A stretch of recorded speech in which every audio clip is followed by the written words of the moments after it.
Génesis, capítulo 33, versículo 17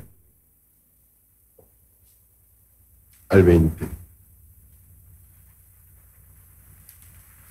Si lo tienen, voy a leer. Génesis, capítulo 33, versículo 17. Y Jacob fue a Sucot y edificó allí casa para sí, e hizo cabañas para su ganado. Por tanto, llamó el nombre de aquel lugar Sucot. Después Jacob llegó sano y salvo a la ciudad de Siquem, que está en la tierra de Canaán. Cuando venía de Padán Aram, y acampó delante de la ciudad.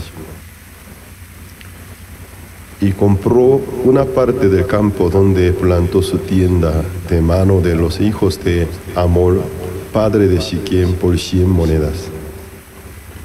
Y erigió allí un altar y lo llamó El Elohe Israel. Hasta el versículo 20 he leído.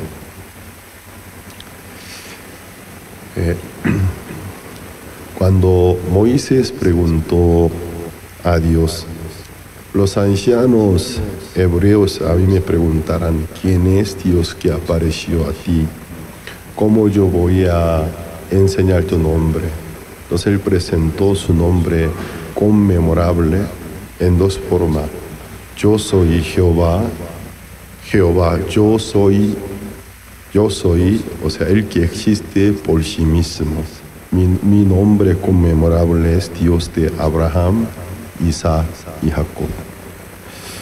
De Dios se enseñó a Moisés su nombre, eres todopoderoso, el que existe por sí mismo, y también su nombre conmemorable es Dios de Abraham, Isaac, Jacob. ¿Y por qué Dios de esta forma enseñó a Moisés? Eres Dios de Abraham, Isaac, Jacob. Aquí hay un profundo mensaje. Dios es Dios de los siervos. Dios, ¿por qué levanta a su siervo en esta tierra? Para enseñar al mundo quién es Dios. Porque Dios es invisible. Nadie puede ver a Dios. En la primera de Timoteo capítulo 6, apóstol Pablo dijo, nadie vio a Dios. También el apóstol Juan dijo, Dios habita en una luz inaccesible, nadie vio, nadie ve, nadie lo verá. Si fuera así, ¿cómo nosotros podemos conocer a Dios? Por el Dios de la antigüedad empezó a levantar su siervo para demostrar al mundo quién es Dios. Aunque Dios apareció al primer hombre, Adán, pero Abraham lleva un gran peso en el camino de la fe, porque Dios a Abraham le enseñó. Según el libro de Gálatas capítulo 3, apóstol Pablo describió, Dios a él le entregó buenas nuevas. Dice la Escritura, previendo que Dios ha de justificar la fe, entregó buenas nuevas a Abraham para que los gentiles por la fe sean benditos juntamente con los de la circuncisión. Entonces Abraham es un hombre establecido para enseñar al mundo ejemplo de la fe. Por eso se necesita prestar nuestra atención a Abraham, cómo Abraham caminó con Dios. Entonces, la vida de Abraham, desde el libro de Génesis capítulo 11, está escrito, allí ya comienza, capítulo 12 ya inicia su biografía, capítulo 25, él expira llena de edad bien cumplidas. Entonces, ¿qué dice la Biblia? Jehová hablaba con Abraham. Abraham, conforme a la palabra, caminaba. Entonces la Biblia enseña ¿En qué consiste la vida de fe? Caminar conforme como Jehová le había dicho. Por ejemplo, en el libro de Génesis capítulo 12, dice, Abraham fue como Jehová le había dicho, y su sobrino Lot con él. Allí podemos ver una diferencia. ¿Por qué Lot no pudo durar mucho tiempo en el camino de la fe? Porque el capítulo 13 se separa de su tío Abraham, y capítulo 14 él fracasa totalmente. Abraham lo rescata del peligro, pero capítulo 19 su vida termina miserablemente. Entonces la Biblia pone una diferencia entre el camino que tomó Abraham, el camino que su sobrino lo tomó. Los dos todos son provenientes de Ur de los Caldeos, pero ¿por qué Lot terminó mal? ¿Y por qué Abraham continuó recibiendo bendiciones? Porque dice la Biblia, Abraham fue conforme como Dios le había dicho, pero Lot con él dice. Allí está una diferencia. Una persona camina conforme a la palabra de Dios. Otra persona solo por el ambiente, por la amistad. A mi tío va, supuestamente lo consideraba porque su padre había fallecido como su padre. Yo lo sigo. Entonces, ir a una iglesia por la palabra o simplemente por amistad es muy diferente. Lastimosamente, dentro de la iglesia vemos algunos hermanos que se congregan por la amistad o por la invitación de su familia, incluso por la insistencia de su propia familia. ¿De qué pasa? Nunca puede tener encuentro personal con Dios. Entrar en el camino del Cristo es muy diferente que matricular para ingresar a una escuela. Matricular de la forma masiva, todo puede matricular, registrarse. Desde hoy yo soy alumno de estas escuelas. Pero ingresar al camino del Señor Cristo se necesita el encuentro personal. Aunque en nuestra época Jesús no está presente físicamente, aunque en espíritu está presente con nosotros. Y fácilmente podemos pensar, hace 2000 años la gente, ¿cómo podía tener encuentro con Jesús físicamente? Cuando Jesús pasaba cerca de su domicilio o su centro del trabajo, ellos pudieron acercarse a Jesús oyéndolo, finalmente pudieron creer en el Señor Cristo. Pero ahora Jesús no está presente físicamente entre nosotros. De la manera no sería como hace 2000 años. O sea, ahora, ¿cómo nosotros podemos aceptar a Jesucristo? Jesús, cuando se regresó al cielo, nos mandó el Consolador, el Espíritu Santo. Entonces, el Espíritu Santo y Jesucristo y Dios son unos.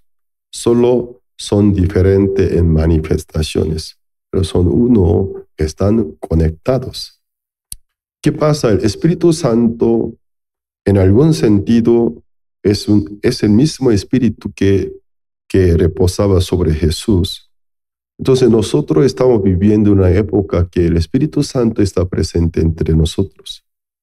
Pero ¿cómo podemos aceptar a Jesucristo? Recibir al Espíritu Santo es equivalente de aceptar al Señor Jesucristo. ¿De cómo se recibe el Espíritu Santo?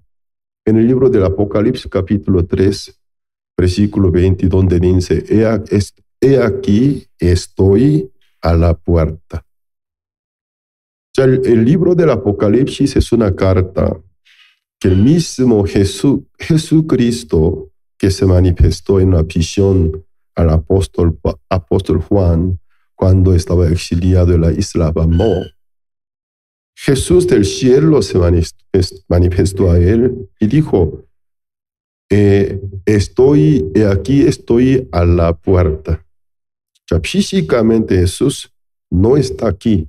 Donde dice, estoy a la puerta, se refiere al Espíritu Santo. Estoy a la puerta. ¿Y la puerta de dónde? Porque la Biblia considera nuestro corazón como una habitación. Entonces lo que dice, estoy a la puerta como el bebé, o sea, el feto Jesús, adentro del cuerpo de María, acompañado de José, tocaba la puerta de Mesón de Belén. Aquí no hay un espacio. Los mesoneros dijeron, no hay ninguno. Como hace 2000 años Jesús, estando en el cuerpo de María, tocaba la puerta de cada casa, de la misma manera, el Espíritu Santo está a la puerta de nuestro corazón. Entonces, en nuestro corazón nace una pregunta, ¿por qué directo no entra? ¿Por qué está a la puerta? Porque es el misterio de la puerta del corazón. Porque Dios diseñó nuestro corazón conforme a la imagen de Dios. En el libro de San Juan, capítulo 4, Jesucristo dijo, Dios es espíritu.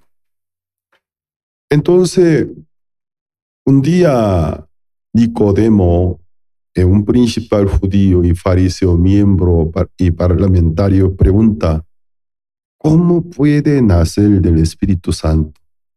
Él preguntó del Espíritu, ¿cómo se recibe? ¿Cómo es el Espíritu Santo?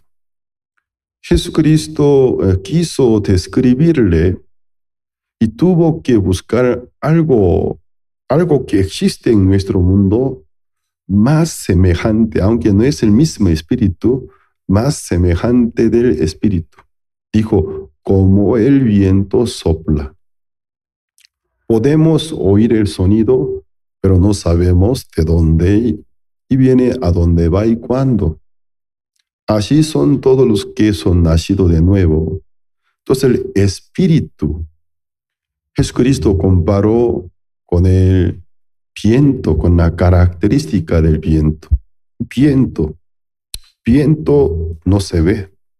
Nosotros no podemos tocar al viento. Por el movimiento del viento que toca la superficie de nuestra piel podemos sentir, pero en realidad no podemos tocar el viento. Cuando el viento se mueve, nosotros por la influencia del viento, por el movimiento sentimos, pero el mismo viento no podemos tocar ni podemos verlo. Así que el espíritu no hay manera de encajar, o sea, no hay manera de encuadrarlo. Es libre. Entonces, nuestro corazón hecho del espíritu. Pero la Biblia habla muchas veces de como en nuestro corazón tuviera la puerta. Incluso nosotros en nuestro diálogo usamos mucho la descripción, mi corazón se cerró, mi corazón se hirió. ¿Cómo se cierra? Quiere decir que se cierra, se puede abrir, quiere decir que el corazón tiene la puerta.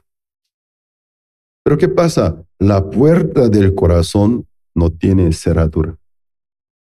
O sea, no hay manera como abrir la puerta. La semana pasada cuando estuve en CLF, todavía me cuesta mencionar el nombre, Ixtapaluca. Y la sede fue una iglesia. Allí estaba una casa de huésped. El pastor me ofreció, pero había alguna parte que aún estaba incompletada. En la puerta no había una manija para agarrarlo, ni afuera hacia adentro. En la noche antes de dormir yo tuve que llamar a alguien por WhatsApp. Alguien puede venir a empujar la puerta. Había una llave, pero no podía jalarlo hacia adentro. Y luego en el día Yo, después de abrirla, por el empujón no se abría. Desde afuera alguien tiene que jalarla, porque era una puerta que no tenía cerradura. Solo había una llave postrada. Por eso no tenía con qué jalar ni empujarlos. De la misma manera, la puerta del corazón no tiene cerradura. Por eso algún pintor, con la inspiración, y se dibujó esa escena, Jesús en su seno con un cordero a la hora de la caída del sol, fuera de una casa, afuera de una casa. Pero cuando ustedes se fijen bien, algunos digamos, lo hayan visto, pero no hayan observado. Cuando observan bien, esa puerta no tiene ninguna manija, ninguna cerradura. ¿Qué quiere decir? No hay manera para poder abrirla desde afuera. Únicamente desde adentro. El habitante que está adentro puede abrirla. Ese es el secreto de la puerta del corazón. Aunque sea un niño, el corazón se cierra. Ningún adulto a fuerza puede abrir la puerta de su corazón. Hasta que el mismo niño o niña, con su propia voluntad y se conmueve, desde adentro lo abre. Por eso la Biblia dice, estoy a la puerta. Aunque sea Dios, no puede forzar, porque el corazón así está diseñado. Conforme al ser de Dios, nos ha dado un pedazo del ser de Dios, es nuestro espíritu. No hay manera de encajar ni encuadrarlo. No hay manera de moldear. No existe algún molde con que puede moldear el corazón, si el corazón con su propia voluntad no acepta. Por eso, aunque Dios nos ofreció la gran salvación, pero el habitante que vive en el corazón, el espíritu, no se decide aceptar, se pierde. No es que que Dios no lo haya salvado. Si elige a Satanás, con él tiene que irse al lugar de la perdición, el lugar preparado para aquellos seres malignos, espirituales, inmortales. Si acepta la invitación de Dios, irá a donde está Dios, con él vivirá. Entonces, decisión de cada uno. Así es el corazón. Estoy a la puerta. Así que, ¿cómo se puede recibir el Espíritu Santo? Si alguno oyere mi voz, si abriere la puerta, yo entraré a él. Cenaré con él conmigo. Ahí entre desayuno, almuerzo y cena, Jesucristo mencionó de la cena, porque la familia judía, cuando invita a alguien a la cena, tiene gran significado. Ser invitado a la cena, ser aceptado como miembro de las familias. Además, por la costumbre, a la hora de cena, ellos no lo comían tan rápido, sino dialogando toda la noche. Yo cenaré con él conmigo. ¿Qué quiere decir? Permanecer en su corazón. Hasta el alba. El alba significa el regreso del Señor Jesucristo. Hasta que venga Jesús en la nube, el Espíritu del Cristo mora en su corazón. Entonces, está bien claro, si alguno oyere mi voz, ¿qué significa oír la voz del Cristo? Es el Evangelio. Alguno al momento de oír el Evangelio de la salvación, de la noticia del perdón de los pecados, si oyere, significa aceptar, obedeciere. Entonces, ¿qué sucedería? El perdón de los pecados de su corazón. Entonces yo entraré, porque el Espíritu Santo es el don del Espíritu Santo de la promesa. Algunos creen o enseñan que se puede recibir el Espíritu Santo por la oración, La causa es ignorancia. Por la ignorancia de la lectura bíblica, así se cree. Por ejemplo, si nosotros leemos San Juan capítulo 14, 15, 16, 17, donde el monólogo de Jesucristo, hablar solo con Dios, él continúa hablando con Dios, él enfatizó, cuando me vaya, mi Padre os enviará el Consolador. Si no me fuere, no vendrá el Consolador. Entonces la Biblia que nos enseña, en la Biblia existen tres eras. La era del Padre, en donde Dios habló con los seres humanos por los mediadores, pero plurales, los ángeles. A través de los ángeles se manifestaba en la revelación a los profetas. Pero ¿qué pasa en el Hebreos capítulo 10, Hebreo capítulo 1, versículo 1 al 3? Que el Padre, Dios que hablaba con la humanidad de diferente manera antiguamente, en esos últimos días habló por medio del Hijo, dice. Entonces, se acabó la era del Padre, la era que Dios hablaba por los ángeles se acabó. ¿Por qué? O sea, la era del Padre también se puede decir la era del antiguo pacto. El antiguo pacto consiste en dos contenidos, la ley, la Torá y la profecía. Y Jesucristo dijo, la ley y la profecía a partir de Moisés hasta Juan el Bautista. San Mateo, San Marcos, San Lucas, en 3 libros del Evangelio, Jesús habló. Los discípulos se acordaron porque era una enseñanza importante. Los 3 periodistas todos dejaron escrito en San Mateo, Marcos, Lucas. Jesús dijo, la ley y la profecía, o sea, la era del Padre. Porque la ley, las profecías, por medio de los ángeles, Dios había dado a los profetas. A partir de Moisés hasta Juan el Bautista. Según el libro de Isaías capítulo 40, Malaquías capítulo 4, antes del gran día del Señor, con la mayúscula. He visto subtítulo de alabanzas que hermano Max y hermana Marichuy cantaba. No sé qué, quién tipeó en el lugar del Señor, todo puso con minúscula, pero debe ser con mayúscula. ¿Qué pasa? En el día de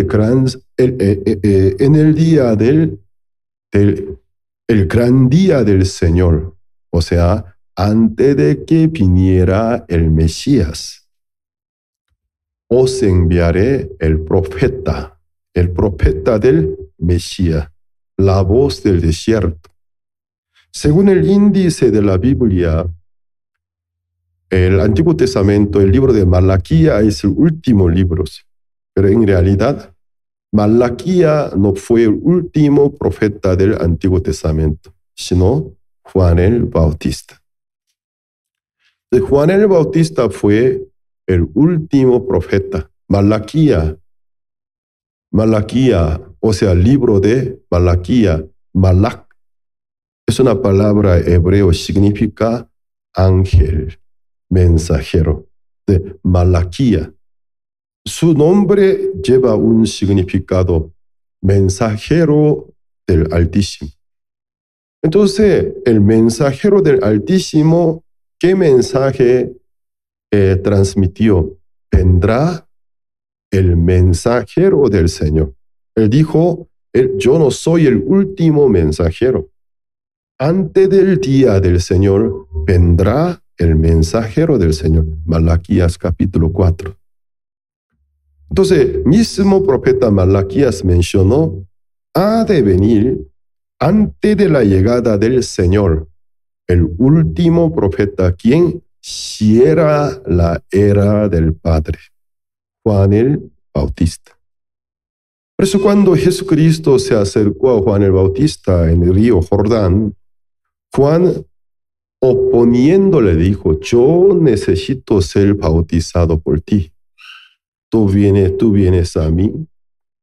Aquel bautismo, ustedes deben saber bien, el bautismo no nació del cristianismo. El bautismo provino del judaísmo. Entonces, en el judaísmo, bautismo proviene de una palabra griega, baptisma, cuyo significado es inmersión, pero en hebreo es tevilá. Entonces Juan el Bautista no era profeta del Nuevo Testamento, sino el último profeta del Antiguo Testamento. Por lo tanto, el bautismo que él realizó no es el bautismo cristiano, porque en el tiempo de Juan el Bautista no existió el cristianismo, ni siquiera nació todavía. Jesús apenas inicia. Entonces el bautismo fue tevilá judía, cuyo significado inmersión. Cuando Jesús se acercó a Juan el Bautista, él dijo, yo necesito ser bautizado por ti. Alguien, si se necesita recibir bendición o purificación, porque tevilá proviene de un ritual de la purificación. Si alguien debe ser purificado, soy yo. El Mesías no tiene nada de qué ser lavado, purificado, porque en sí es santo. Yo necesito ser bautizado por ti. Tú vienes, ¿por qué tú vienes a mí? Se desentendió. Y Jesús ahí le habla una palabra que lleva gran significado. Deja ahora. O sea, quiere decir, calla, deja ahora. Porque así conviene que cumplamos, ya que dijo cumplamos, plural, yo y tú. Entonces, dos personas son gente de papeles muy importantes. Así conviene que cumplamos, yo y tú, toda justicia. Entonces, Juan el Bautista es el último profeta de la era del Padre. Vino para dar testimonio sobre el Mesías. Entre tú y yo el Mesías. Entonces, según la ley mosaica, una ofrenda sin defecto, para poder ser ofrenda expiatoria agradable para Dios. Según Levítico capítulo 1, versículo 1 al 4, se necesita la imposición de manos, la transferencia. Ya que Juan el Bautista es el último profeta y además en su época ya no existió el sumo sacerdocio arónico, porque Anás, Caifás, Alejandro, Simón, todos son falsos sumos sacerdotes. Porque según la ley mosaica, el sumo sacerdocio es perpetuo. Mientras tantos que está vivo un sumo sacerdote, no puede haber más sumo sacerdote. Pero el tiempo de Jesucristo, los principales sacerdotes, o sea, los sumos sacerdotes, pluralmente dijo, no está conforme a la ley mosaica. Anás es suegro de Caifás, es su yerno. Alejandro, Simón son hijos, cuñados de Caifás. Una familia apoderada, una familia que ganó favor de dinastía herodiana. Llevaban el papel del sumo sacerdote, todos son falsos. ¿Qué pasa? Ya que en la época que no existió más el sumo sacerdocio arónico, porque el sumo sacerdocio arónico, con la llegada de Roma asesina el último descendiente, o sea, el último sumo sacerdote arónico, Antígonos, lo asesinaron los romanos. Luego, los romanos destituyeron el sumo sacerdocio arónico. Desde cuando entró dinastía herodiana, los sumos sacerdotes no son hijos de Aarón, sino entre cualquier levitas, algunos que con dinero ganaban favores de los romanos, la familia de Herodes, fueron nombrados. Entonces, ¿qué pasa? Pero San Lucas capítulo 1, versículo 5, donde habla de la genealogía de Juan, su padre era Zacarías, sacerdote, era descendiente, o sea, de la clase de Abía, su madre era Elizabeth, hijas de Aarón. Abía era el octavo nieto del Aarón. ¿Qué quiere decir? Juan el Bautista, de parte de su padre, de parte de su madre, legítimo descendiente del Aarón. Ya que en su época, durante la dinastía herodiana, ya no existió el sumo sacerdocio arónico, pero ante la vista de Dios, el mismo Espíritu Santo llenó a Juan el Bautista desde el vientre de su madre, lo eligió. La Biblia nos da a entender el último sumo sacerdote según los ojos de Dios. No ha sido Antígonos quien fue asesinado por los romanos, sino Juan el Bautista. Juan el Bautista, por una parte, es el último profeta, otra parte, el último sumo sacerdote. Por eso Jesucristo dijo, de cierto te digo, entre todos los que nacen de mujer, no se ha levantado otro mayor que Juan el Bautista. Es un hombre simbólico, un representante que representa profetas, representa sacerdotes. Entre todos los que nacen de mujer nunca se ha levantado otro mayor que Juan el Bautista. Entonces un hombre simbólico, por la elección de Dios, lleva un gran peso.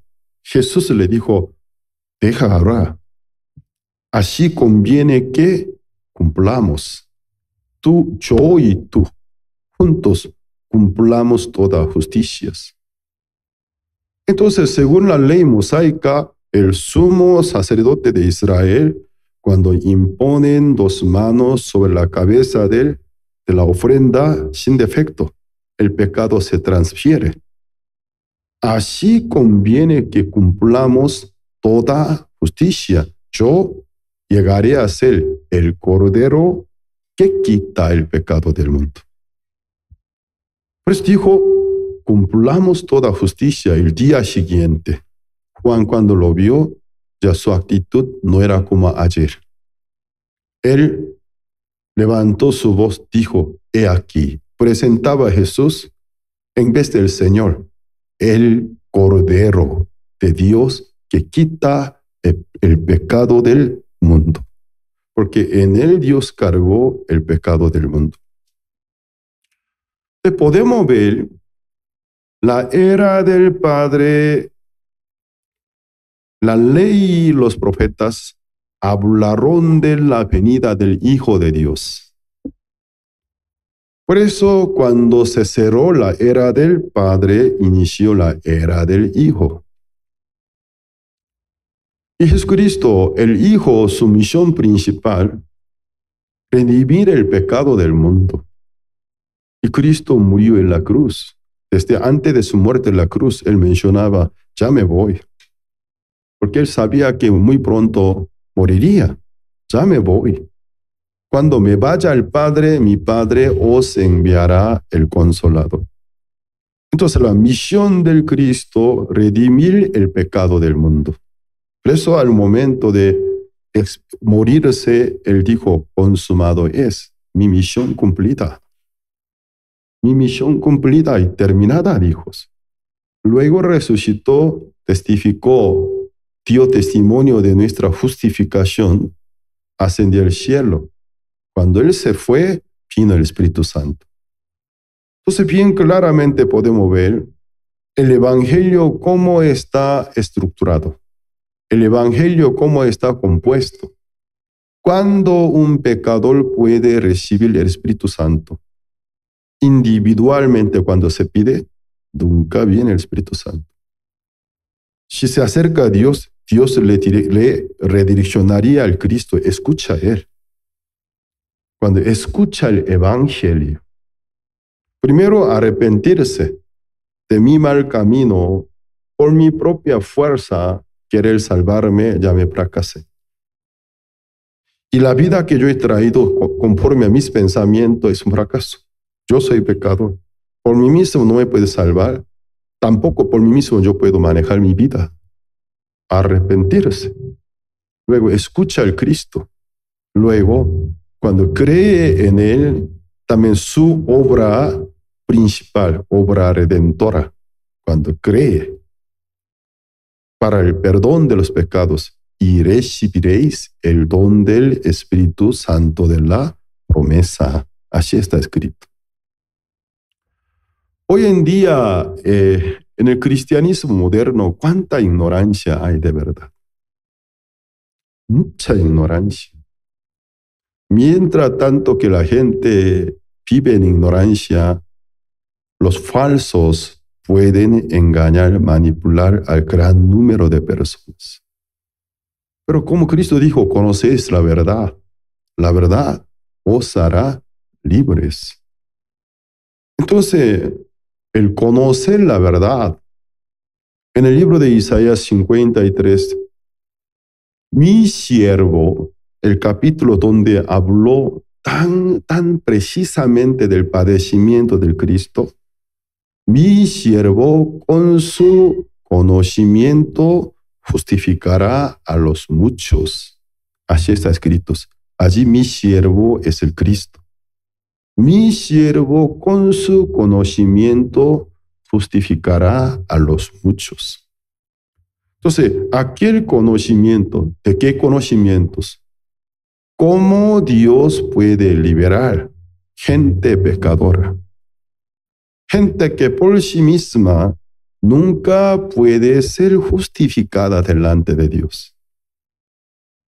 Por sí misma nunca puede ser libre de un maldito destino, perdición eterna.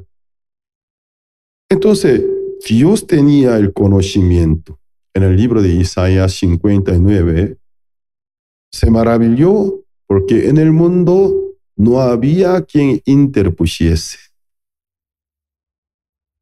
Él con su propio serlo, con su propia justicia, se encargó para liberarnos. Se puso del yelmo, dice. Yelmo de la salvación. Se viste de vestidura de justicia, manto de justicia, con su propio celo, con su propio brazo quiso salvarlo. Apóstol Pablo de ahí inspiró en el libro de Efesios capítulo 6, conectándolo, él allí describió que la armadura de Dios, el yelmo, el casco de la salvación, la coraza de justicia, el escudo de la fe, la espada del Espíritu es la palabra de Dios.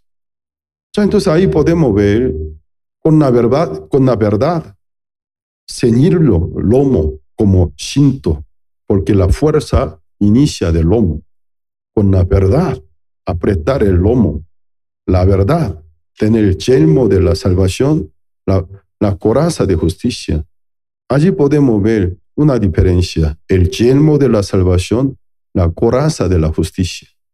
Porque el corazón y la cabeza en la guerra antigua, combate antiguo cuerpo a cuerpo, es el sitio que debe proteger porque por un golpe puede dejar sin vida la cabeza y el corazón.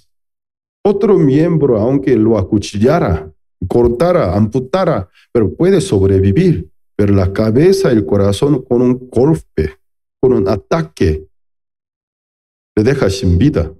Entonces, ¿qué diferencia hay entre coraza de la justicia, el yelmo de la salvación? Como Romano capítulo 10 dice, con el corazón se cree para justicia. Con la boca se confiesa para la salvación. Entonces ahí hace una diferencia.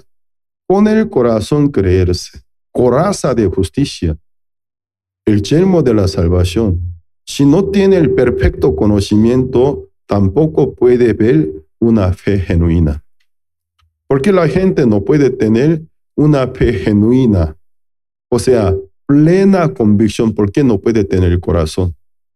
Si uno tiene el yelmo de la salvación, del conocimiento, perfecto conocimiento del Evangelio, el perfecto conocimiento cómo Dios planeó para liberarnos, el yelmo de la salvación. Por el yelmo de la salvación en el corazón, ¿qué sucede? Justificación. La coraza de justicia. Entonces, con el cinto de la verdad, con el cinto de la verdad, la palabra de Dios, con el cinto de la verdad, y tener perfecto conocimiento del Evangelio. Todo tienen vinculado y conectados, me genera plena fe. En mi corazón, ¿qué sucede? La convicción de fe de que la sangre de Cristo realmente me limpió. Luego viene el don del Espíritu Santo. Por eso Abraham es un personaje sumamente importante porque la vida de Abraham, Dios muestra cómo es caminar con Dios. A veces algunas personas me preguntan, pastor, ¿usted qué opina del sueño? Soñar y ver algo. La Biblia dice, algunas veces Dios se compadece de nuestra desgracia y en sueño muestra algo, pero también en mucha parte de la Biblia dice, sueño es el producto de tus pensamientos. Entonces, el falso profeta habla del sueño. Yo soñé, soñé y soñé, pero mi profeta anuncia mi palabra. Entonces, ustedes quieren creer tanto en sueño, ustedes pueden convertirse en adivinos, en magos, en brujos, porque en sueños Satanás también trabaja, porque los sueños son producto del pensamiento, aunque muy rara vez, a veces Dios en el sueño también nos quiere enseñar algo cuando somos muy, muy insensatos. Pero cuando quiere depender del sueño, puede desviarse muy lejos. Mejor fijarse a la palabra de Dios, porque la verdadera profecía es la Biblia. Amén. Entonces, cuando se presta atención a la Biblia te dirige perfectamente hacia la voluntad de Dios. Entonces, Abraham creyó conforme a la palabra de Dios. Dios le entregó buena nueva sobre una descendencia, la cual es el Cristo, que por tu descendencia todas las familias de la tierra serán benditas. Nunca dijo una sola familia israelita, sino todas las familias de la tierra. Eso era el plan original de la salvación del mundo. No solo una raza, sino todas las razas. Todas las familias de la tierra serán benditas. Y Dios se presentó su nombre. Yo soy Dios de Abraham, Dios de Isaac, Dios de Jacob. Pero entre Abraham, Isaac y Jacob, Dios en el Antiguo Testamento muchas veces llamaba a Israel, oh Jacob. Porque Jacob, siendo un siervo de Dios, en comparación con su abuelo Abraham, con su padre Isaac, padeció mucho. Jacob cuando estuvo delante del faraón, y faraón preguntó, ¿qué edad tienes tú? Porque se veía demasiado acabado. Y Jacob contesta, en mis años, 130 y pico años de edad, y no puedo comparar con la edad de mis padres, pero yo he llevado una vida muy difícil. En la vida de Jacob, porque hubo tanto padecimiento, aquí no hay quien siempre dice, ay, yo me padecí mucho, en mi vida mucho padecimiento. Entiendan, quien padece mucho son muy astutos. Por creerse demasiado en sí mismo hay tanto padecimientos. Entonces Jacob, ¿Por qué se veía tan acabado? Porque Dios lo afligió, no, por su propia astucia, su propia sabiduría. En su vida trajo tantos padecimientos. Yo dentro de la iglesia veo a algunos hermanos, algunas hermanas, tanto padecimiento. Llama mi atención. Tú estando en el Señor, ¿por qué tanto padecimiento tiene? Tanto te padeces. Y veo que nunca se despoja su propia inteligencia, su propia astucia. Entonces le padece en gran manera. Jacob en este capítulo se regresa. Perdón, ¿a qué hora yo inicié? A ver, ya casi una hora. Ah, bueno. Ah, Señor mío. Entonces, Jacob luego de 20 años de su servicio a su suegro, originalmente era su tío de parte de su mamá, pero llegó a ser su suegro Labán. 20 años del servicio en Padán Aram, se regresa, se dirige a Hebrón, donde se encuentra su padre Isaac y Rebeca.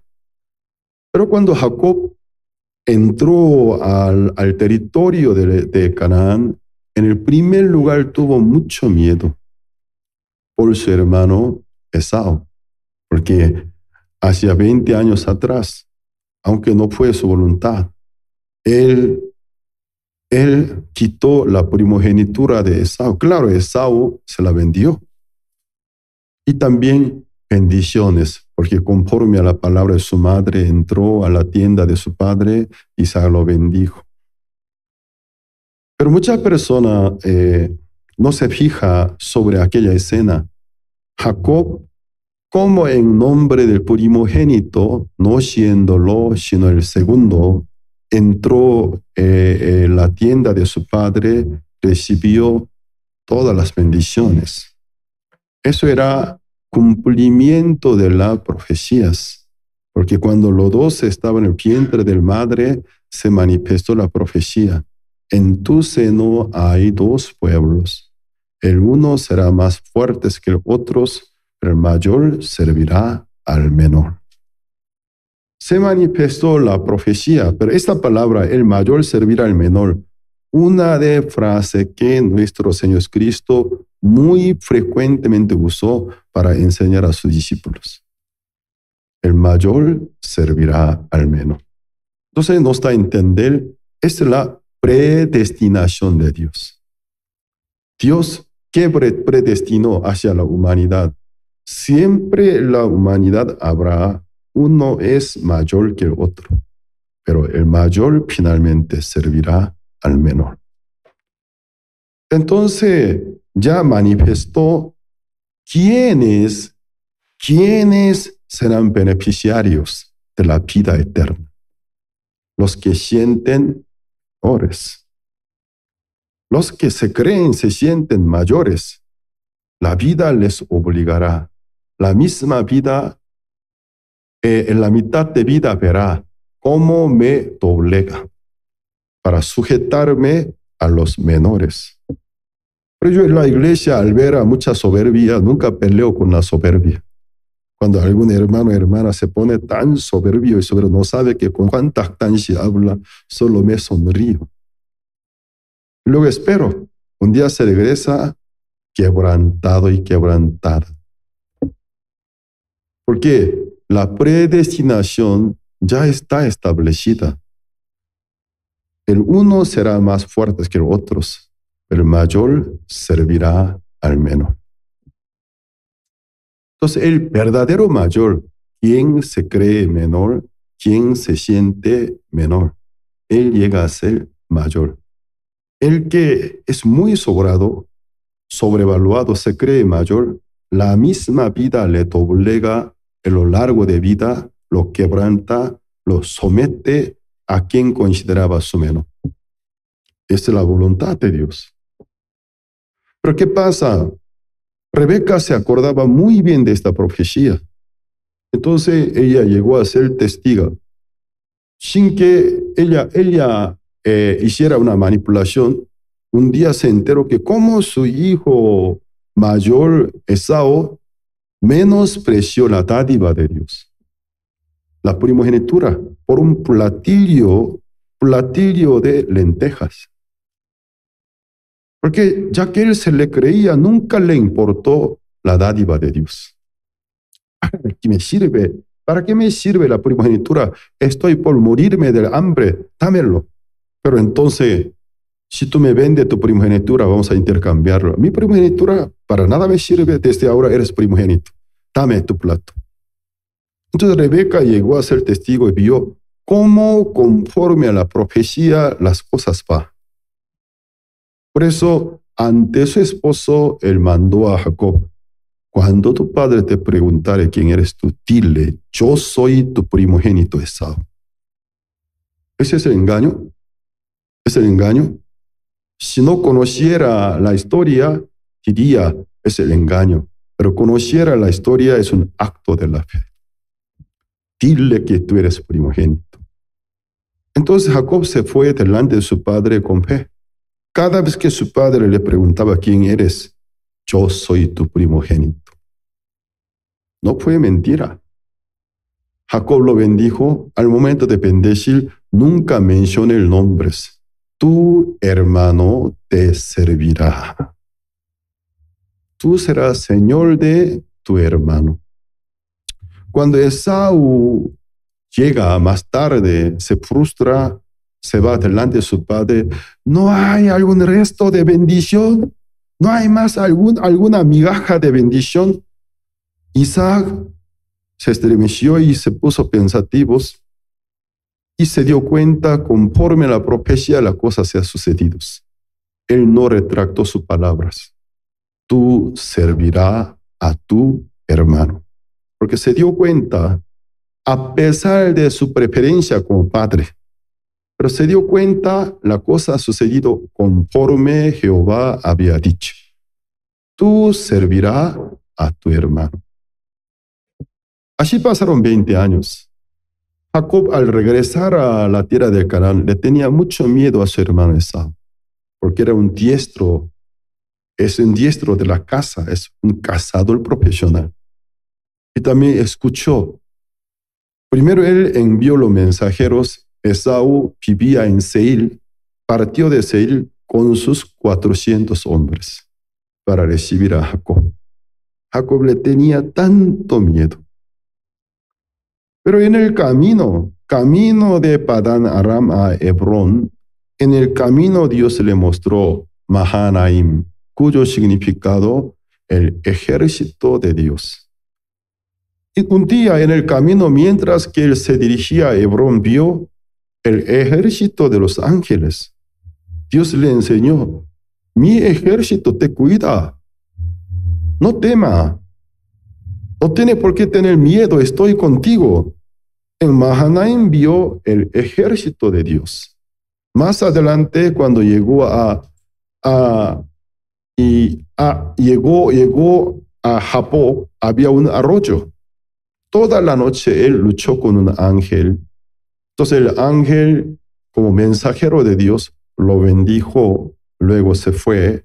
Entonces Jacob llamó a aquel lugar Peniel, porque vi el rostro de Dios, porque en hebreo, palabra hebrea, él es Dios. Samuel pedía a Dios, Elías, Eliseos, Daniel. Él es Dios. Entonces, Peniel, ¿qué significa? El rostro de Dios.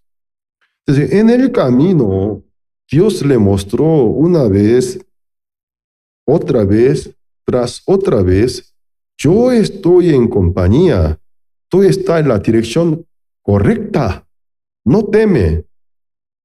A pesar, hoy yo he leído capítulo 33, en todo el capítulo 32, Dios le manifestó. Pero aquí capítulo 33 podemos ver un problema. Cuando vino Esaú con sus 400 hombres, Jacob dividió su familia por 4 grupos. El primer grupo, Jacob estaba casado con 2 mujeres, 2 concubinas, la concubina a quien menos amaba, y con sus hijos, entonces, y ganados. El segundo grupo que sigue, la otra concubina, que amaba un poquito más que la del primer grupo, segundo grupo. El tercer grupo, Lea. El cuarto grupo, Raquel. Qué injusticia la vida de mujeres. Miren, entonces, siendo esposa de un solo hombre, ese hombre, ¿cómo hace diferencia? O sea, más consentida, menos consentida. ¿Qué pasa? Entonces, finalmente Esaú vino a él. ¿Qué son estas gentes, estos ganados? Ah, Dios me ha bendecido. Pero cuando Esaú vino hoy por falta de tiempo no he leído todo el capítulo, Esaú cuando vino a Jacob, corriendo vino, le abrazó, le besó, los 2 lloraron, Esaú también, porque durante 20 años que Jacob no estaba con Esaú, Dios bendijo a Esaú, él fue muy bien de la vida. ¿Qué pasa? Ya Dios ha trabajado en el corazón de Esaú. El ejército de Dios ha trabajado. El Dios del Peniel ha trabajado para que Esaú no tuviera resentimiento contra Jacob. Jacob lloró con él. Luego Esaú dijo, haz el camino a Hebrón. Hay muchos saqueadores, diferentes nómadas, saqueadoras. Yo te acompañaré, yo te escoltaré. Esaú cuando salió de Seir, se dispuso para escoltar a su hermano. Era parte de ayuda de Dios. Pero Jacob, por más que vio tantas bendiciones, pero en el corazón todavía él se confía en su propio pensamiento. Le tiene miedo. Él dijo a su hermano, no, hermano, no, no. Ni siquiera llamó, hermano, tampoco tuteo. Dijo, Señor, mi Señor. Yo al ver a su rostro como viera el rostro de Dios, así habló. ¿Cómo usted me puede acompañar?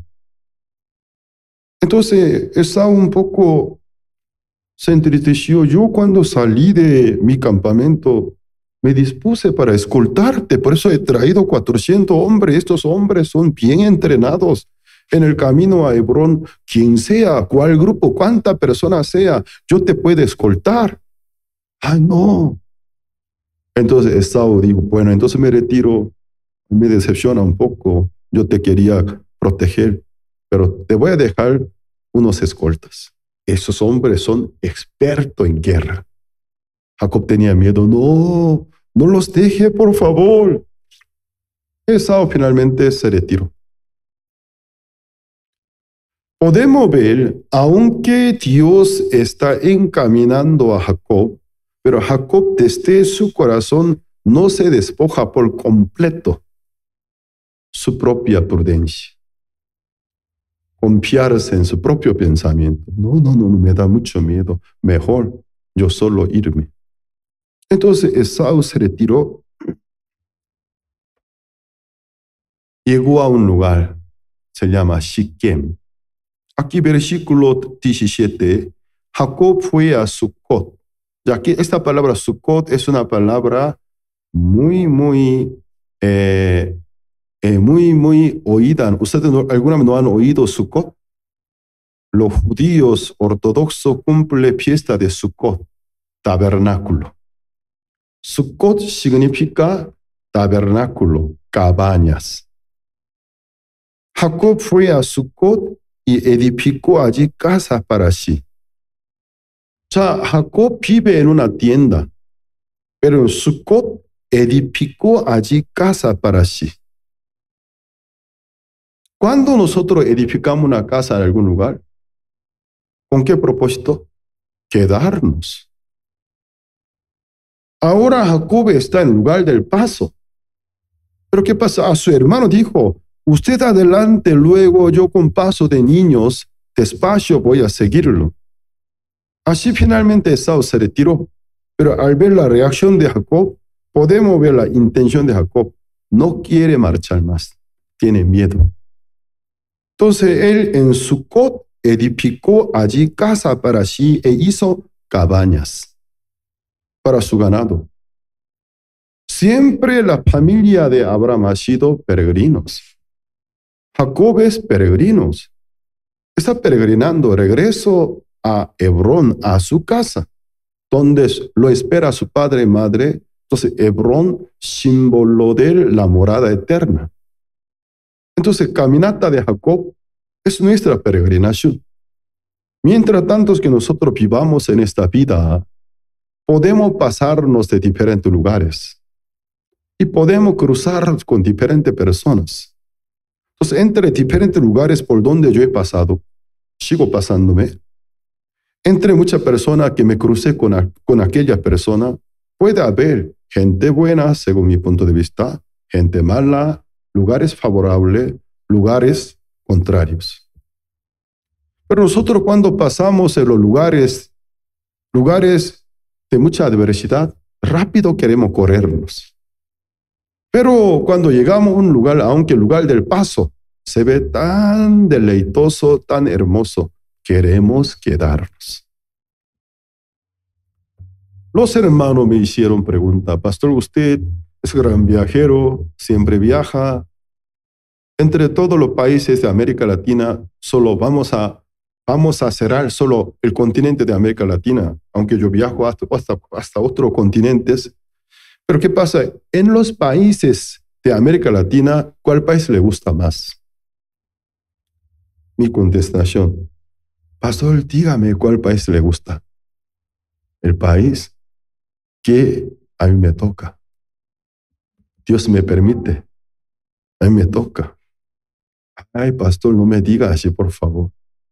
¿Cuál país le gusta? El país que a mí me toca. Usted, entre todos los países de América Latina, gente de cuál país le gusta más? A la gente de la tierra que me tocó. La gastronomía de cuál país le gusta? A la gastronomía de la tierra que me tocó. Ay, pastor, no me diga así, porque yo tengo temor. Temo a Dios. Luego de pronunciar una palabra de mi preferencia, esto puede decepcionar a Dios. A ver, ¿qué dijiste?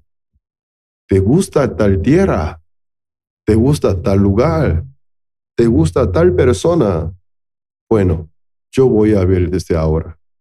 Unos días me apartaré de ese lugar. Me apartaré de ti. Yo veré. Realmente tú has elegido un buen lugar. Tú realmente has elegido una buena persona. Sin mí, yo voy a ver. Tengo miedo.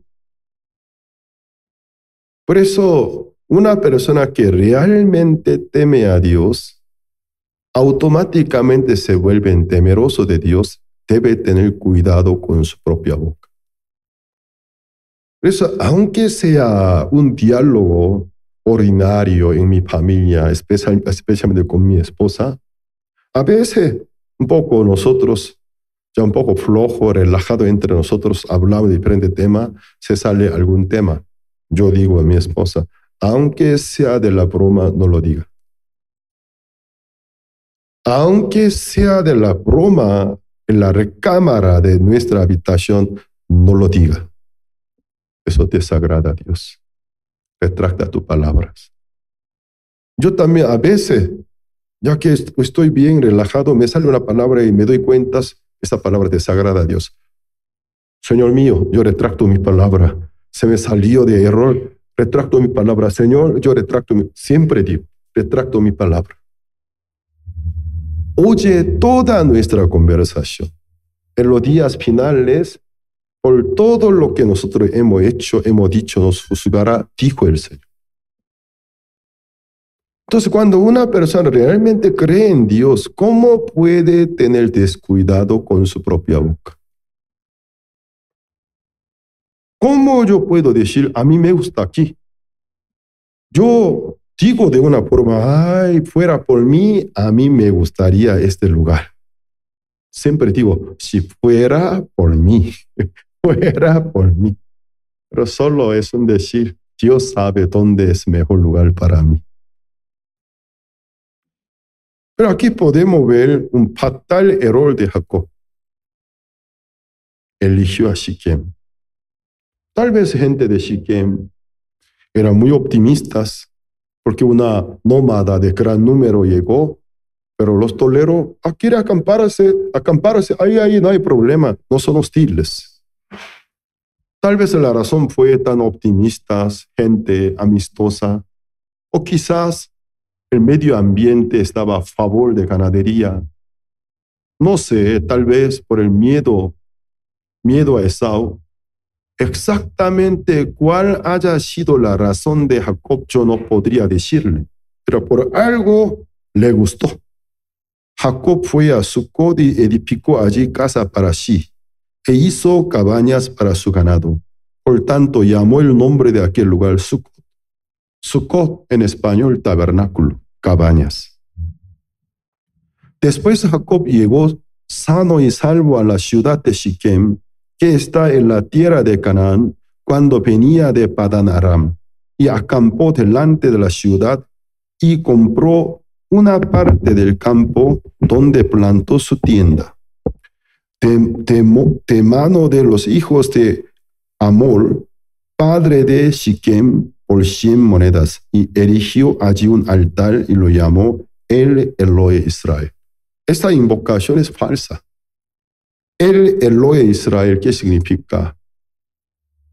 Oh Dios, Dios de Israel. Entonces él invocó el nombre de Dios, erigió un altar, pero un altar que para nada agrada a Dios. ¿Por qué? Este capítulo 33, como un antesala, como una propaganda de la película que viene en el siguiente capítulo.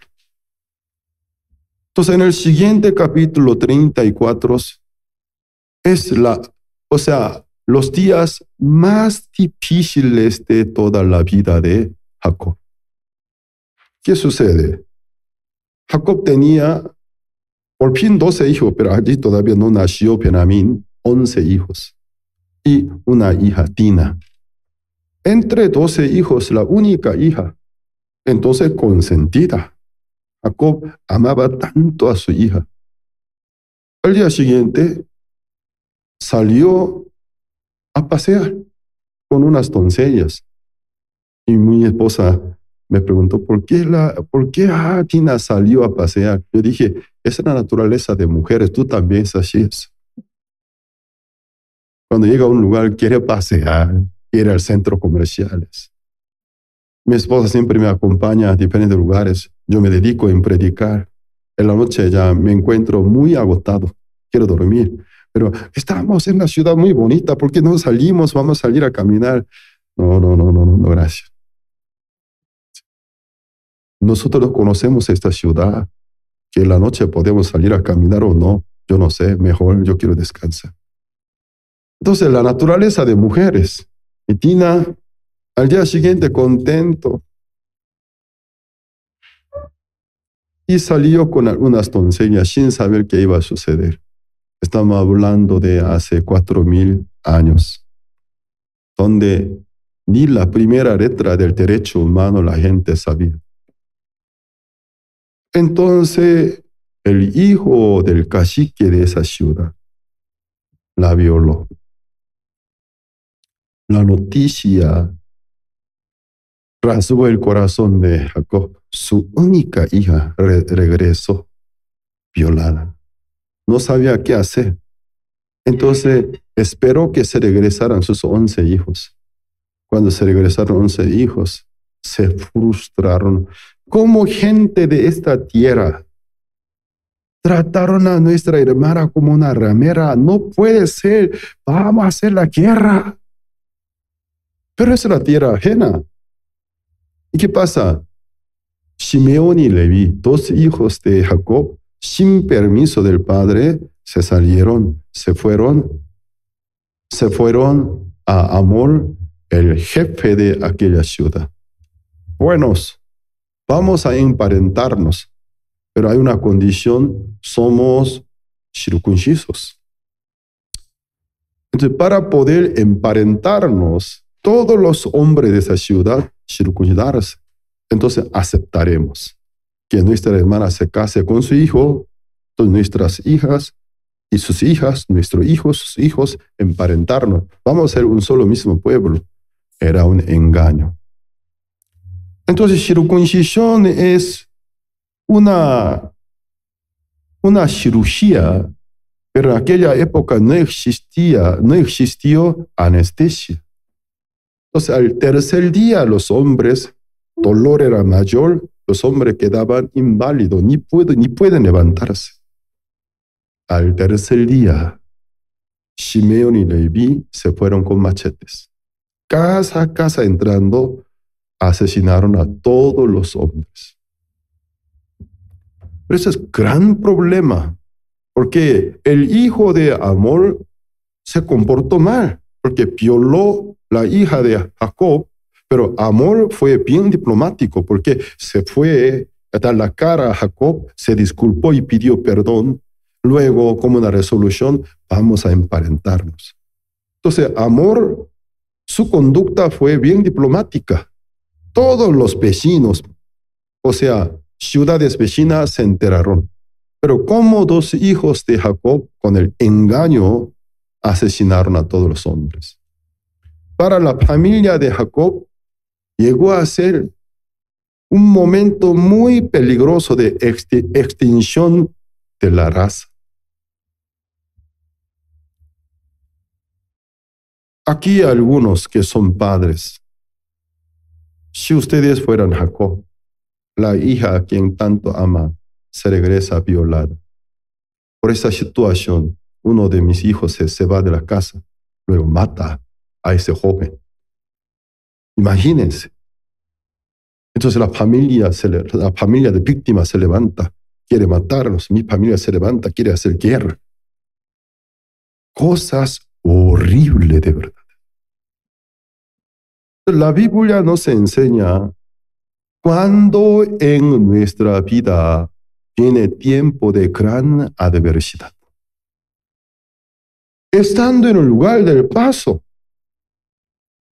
cuando queremos quedarnos. Ya esta instalación muy favorable para una iglesia, pero imagino, muy aparte de fuera instalación, se incrementa gastos mensuales. Algunos hermanos, vamos a regresarnos. O después, donde no hay inversión, no hay ganancia. Cuando no hay inversión, no hay ganancia. Es una ley de economía. De la misma manera, si no hay sacrificio, no puede haber frutos. Con el tiempo aquí van a haber muchas caras nuevas. Algún día ustedes estén muy felices.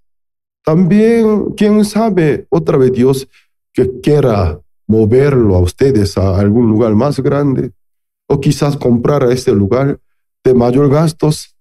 Siempre nosotros queremos quedarnos en zona de nuestro confort. Sin saber, si no se deja dirigir por el Espíritu Santo, ¿qué cosa está por llegar a nosotros? Si Jacob ya hubiera sabido en el siguiente capítulo, ¿qué le sucedería? Nunca hubiese quedado acá. Para él era un lugar ideal. Me gusta. Mira esa gente. Estas gente no son hostiles, muy favorable. Mira, gente muy amable, gente cálida. Mira, nos permite vivir aquí. Mire estos pastos. Somos ganadores de gran ganadería. Buen lugar. Pero Dios le estaba dirigiendo al Hebrón. No quiere marcharse al Hebrón.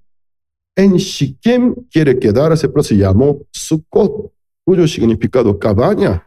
Vamos a hacer cabañas aquí. Luego, ¿qué sucedió?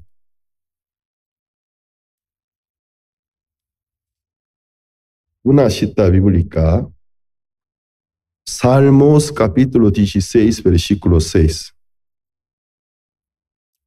Salmo 16, versículo 6 dice así: las cuerdas me cayeron en lugares deleitosos, y es hermosa la heredad que me ha tocado. Ya es salmo de rey David. Ya ustedes saben más o menos la vida de David, cuántas adversidades, padecimientos. Luego él, cuando compuso un cántico, las cuerdas han caído para mí en lugares deleitosos. Antiguamente, gente, para marcar el territorio con la cuerda, nosotros usamos esa técnica cuando haya un magno evento para colocar sillas con una soga larga. Jala, jala, vamos a tensarlos, luego pon al piso. Conforme a aquella marca colocamos sillas. Antiguamente así marcaba el territorio. Las cuerdas han caído para mí en lugares deleitosos. Donde Dios me permite, aquí, por ahora, aquí es donde te permito vivir. Las cuerdas que caen, la cuerda que a mí me cae, pero la cuerda que marca mi territorio, cuando caiga según mi punto de vista a mi favor, a mí me encanta. Pero un día Dios me dice, aquí, aquí, aquí. Luego la cuerda cae, el lugar que para nada me gusta, me fastidia. Pero en la vida de David, hubieron lugares que nada le gustó. Pero después de pasar mucho tiempo, él contemplando, dijo, las cuerdas caídas para mí estaban en lugares deleitosos. ¿Quién sabe un lugar del paso donde según yo sufrí tanto, pero fue un lugar de gran bendición donde yo me maduré, donde yo fortalecí, donde yo crecí en gran manera? ¿Quién sabe un lugar que me encanta, me encantó, me gustó? Fue un lugar donde yo solo me retrocedía, me hundía en pecado. ¿Cómo podemos saber dónde es buen lugar? Ustedes todavía hace diferencia viendo la apariencia de las personas. Gente engañosa tiene excelente apariencia. Él habla excelente. Nosotros, ¿cuántas veces creyendo la apariencia de la persona hemos sido engañados, defraudados? Pero sin embargo, todavía queremos creer en nuestro propio juicio. En mi propio juicio quiero elegir la persona, con mi propio juicio quiero elegir el lugar. Aquí Jacob fue así, sin saber ese lugar donde si pudiera, existiera una goma con que pueda borrar algún momento de su pasado. Quería borrarlos.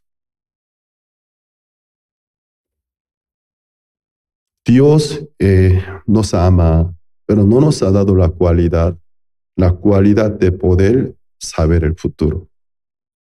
¿Sabe por qué? Él quiere que nosotros le temamos. El temer es equivalente de adorarlos, venerar a Dios. Si Dios nos hubiera dado la cualidad de saber futuros, viviríamos la vida con nuestra cabeza, con nuestra inteligencia. Nunca en nuestro corazón habrá temer a Dios, sino cálculo nada más. Pero Dios no nos ha dado aquella cualidad de saber el futuro al momento de elegir. ¿Por qué no nos permite saber el futuro? Que el hombre tema a Dios, busque a Dios. Señor, yo estoy en un momento crucial de mi vida. Veo dos caminos delante de mí, pero de verdad no sé cuál camino debo elegir. Tengo mucho miedo. Adorar a Dios, enséñame, guíame. Por eso abrimos la Biblia, oramos, consultamos con la iglesia, juntos contemplamos, oramos. Luego, cuando sintamos la guía del Señor hacia tal dirección, tomamos el camino con el temor. Y Dios nos dirige a los lugares más hermosos. Hermanos, ustedes estuvieron en un lugar del paso. Dios les ha traído otro lugar del paso. Aquí también lugar del paso. De aquí hacia dónde les dirigirá, yo no sé. Comprará un terreno, o rentar un edificio más grande, comprará este lugar, yo no sé. Él sabe. Pero Él no quiere que nosotros nos quedemos en un lugar del paso, edificar casa, cabaña. Aquí no es Sucot. Por donde quiera que en nuestra vida nos toca lugar del paso. Somos peregrinos. Estamos peregrinando nuestro destino final, donde nuestro Padre nos espera. Nuestro Hebrón es el reino de Dios. Por eso hoy ustedes no se queden en el lugar del paso. No se confíen en su propio juicio, sino teman a Dios, consulten a Dios, traten de recibir la guía del Espíritu Santo. Cuando se deja dirigir por el Espíritu Santo, Él los dirigirá a los lugares, aunque según mi punto de vista, según mi juicio, no se ve tan deleitoso, pero con el paso del tiempo se dará cuenta. Realmente es un lugar deleitoso, donde yo puedo crecer, donde yo puedo fortalecerme, donde nosotros podemos engrandecernos por la bendición de Dios. Hoy hasta aquí compartimos. Oremos. Jerusalén Radio es la emisora internacional online de Misión Buenas Nuevas. Es de fácil acceso ya que se encuentra en gran variedad de aplicaciones. Somos una radiodifusora digital cristiana que comparte el corazón de Dios, con programación variada y un equipo que trabaja para crear contenido de calidad. Innovando, creando, compartiendo y predicando la palabra de Dios. Tenemos como propósito esparcir el Evangelio a todas las personas hispanohablantes alrededor del mundo. Deseamos regalar a todos nuestros oyentes una forma diferente y accesible de acercarse a Dios. Jerusalén Radio, siempre contigo.